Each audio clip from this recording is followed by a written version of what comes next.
What split decision helped you save a life? Imagine being forced to choose between saving your brother or your best friend. That's the choice I had to make.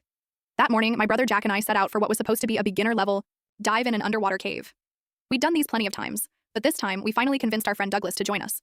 I promised him he'd be safe. He laughed and said, "Fine, but if I die, I'm haunting you both." We went over the plan several times, checked every piece of gear and our extra tanks before diving in. The cave was dark and freezing, but we kept moving slowly, signaling at each checkpoint. About 2 hours in, Jack drifted off the guide rope and kicked up silt from the cave floor. In seconds, everything went black. Just a moment before, I could see Douglas's nervous smile. Then, nothing. Not even my own hand on my mask. Amid the swirling mess, I noticed Douglas's gauge dropping fast as he began to panic and hyperventilate. His chest spasmed against mine as I shoved my regulator into his mouth, forcing him to breathe while he thrashed. Meanwhile, Jack's light vanished. Feeling along the rope, I realized it had been cut. My heart raced, panic closing in. I kept fumbling along the cave wall until we slammed right into Jack. When the silt cleared a little, I saw his regulator, stuck in free flow, air hissing out into the water. His tank was nearly empty. The three of us clung together in the dark, taking turns with my regulator.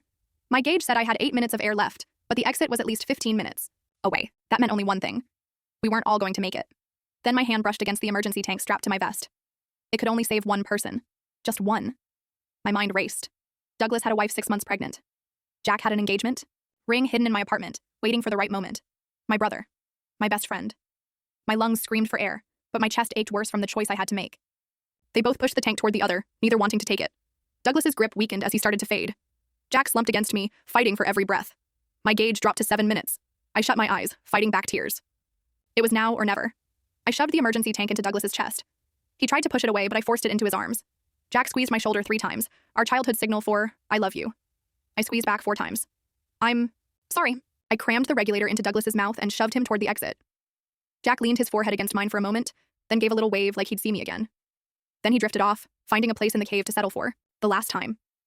I woke up in a hospital bed, throat raw from the breathing tube. A doctor smiled, telling me I was stable, but nothing could fix what I had lost. Douglas was across the room, staring at the floor, muttering that he didn't deserve to be alive, that Jack was still out there. When my parents arrived, they collapsed in tears, begging for answers I couldn't give.